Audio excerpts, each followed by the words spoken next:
Hey BookTube, this is Kelly. Thank you so much for watching my channel, Books I'm Not Reading.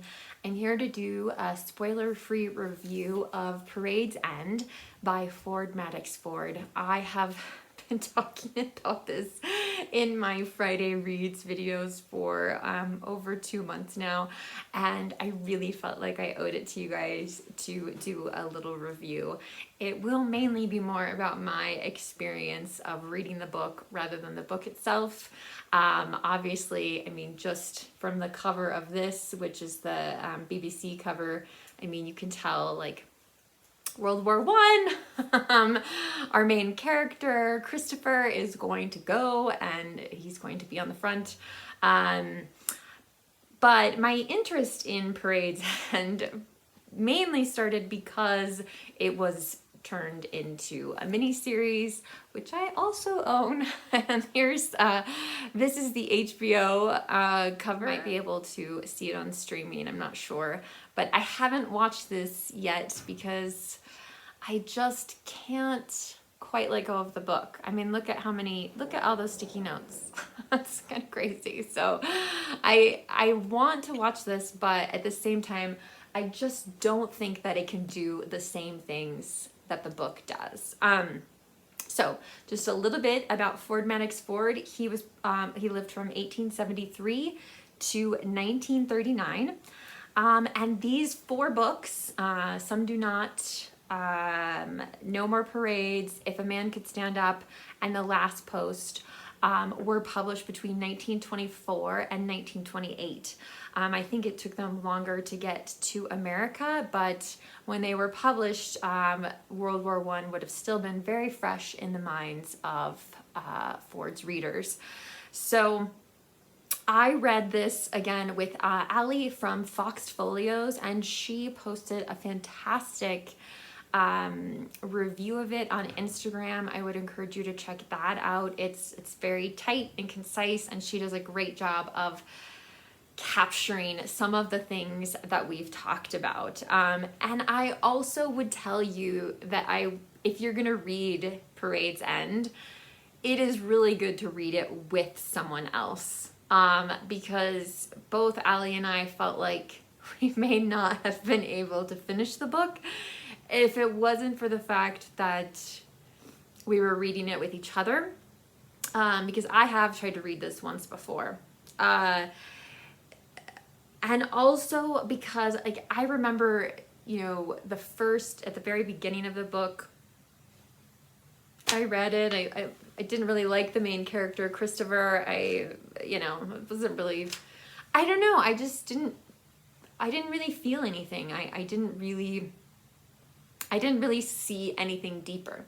And then I got Ali's Voxer messages and I was just like, oh my gosh, like, yes, there is all this stuff because the book takes place pre-World War I, during World War I, and after World War I. And so, I mean, obviously Ford is writing like, no, you know, he knows how it's going to end, but how does he create characters who don't know how things are going to turn out?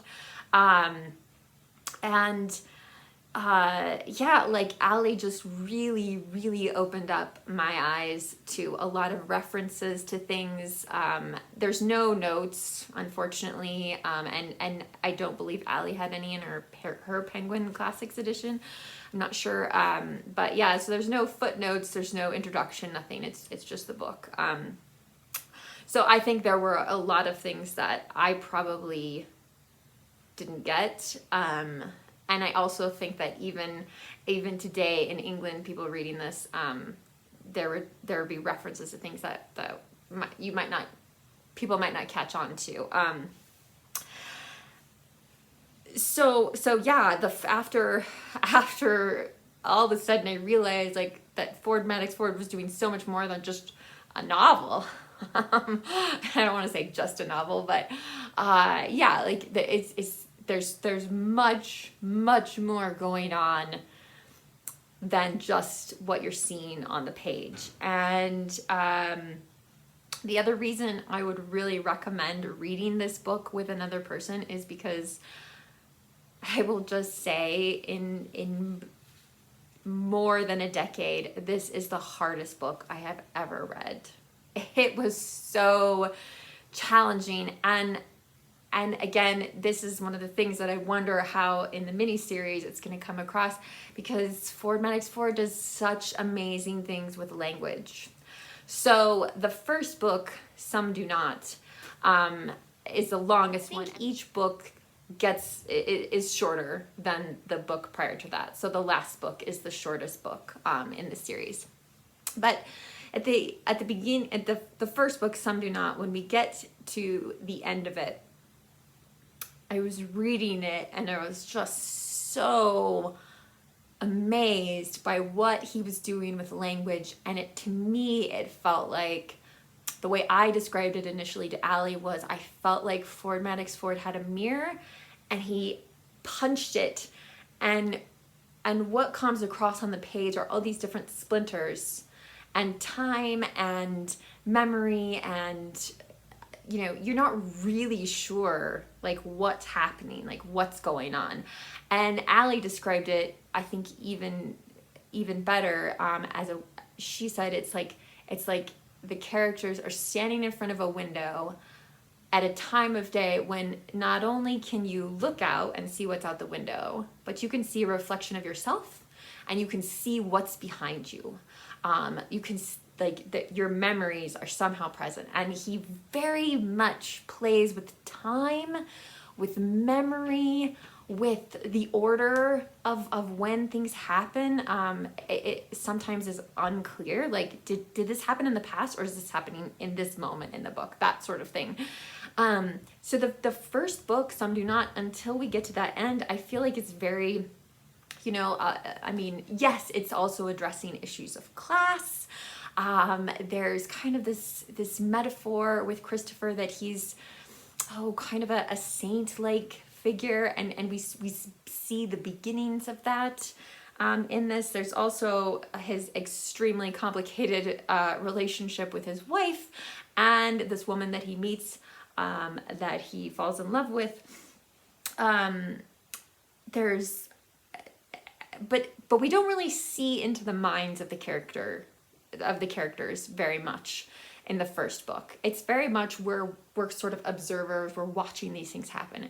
And with each book, the farther you go in, the more it is interior, the more it is in each character's mind, until the last book is almost completely happening in the minds of the characters. There is so little dialogue that takes place in the present. Now, there's definitely reflections going back where there's more conversation, but what's happening in the present moment is almost exclusively, with maybe a couple of a very, very few exceptions, happening in the minds of the characters. And so it's this incredible journey that Ford Maddox Ford takes us on.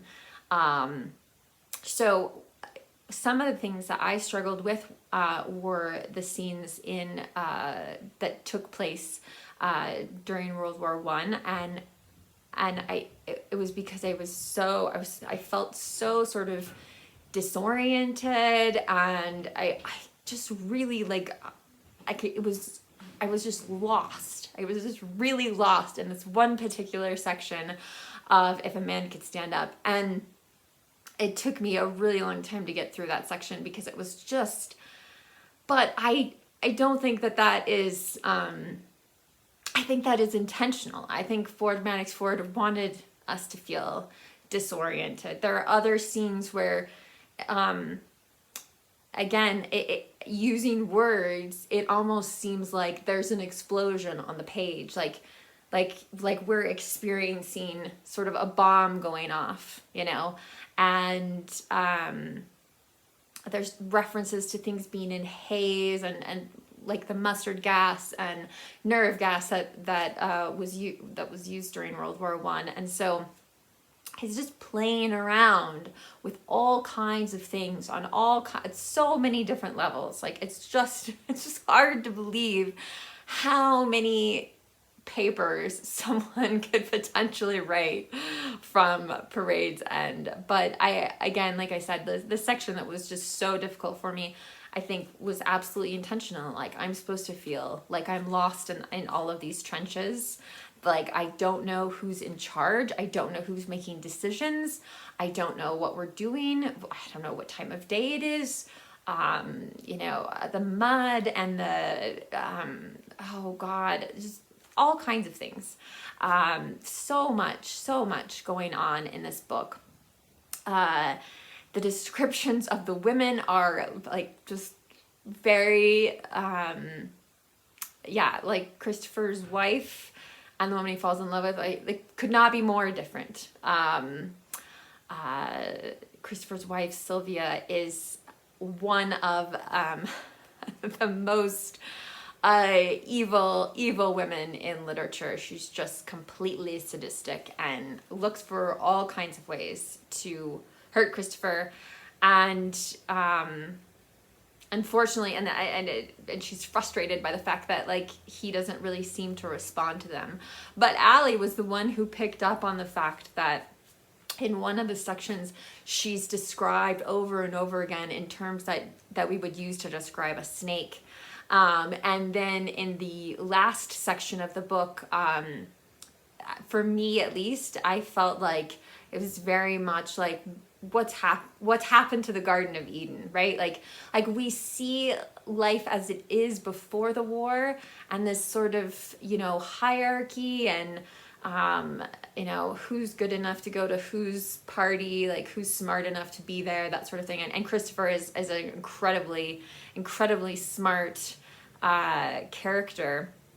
And I didn't really like him at the beginning. I didn't like him, but of course, like over 906 pages, I changed my mind.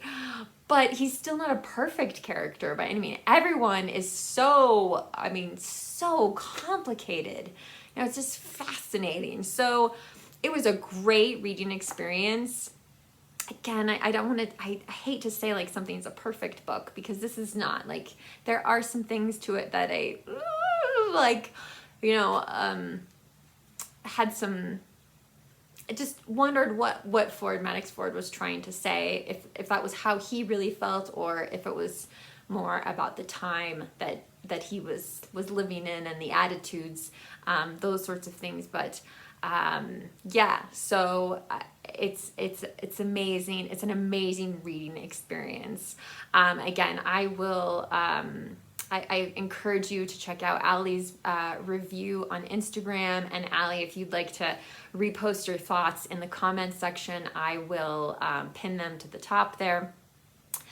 And are you going to read Parade's End? Have you read it? I know a bunch of you have read The Good Soldier, which is just like super cool. And I will definitely have to look for that in the future. I'm kind of World War I out at the moment. So I need to read something a little bit lighter. Anyway, thank you so much for watching my review. I'd love to hear what you think in the comment section down below. And I will talk to you soon, BookTube. Remember to be kind to yourself and be kind to others. Bye.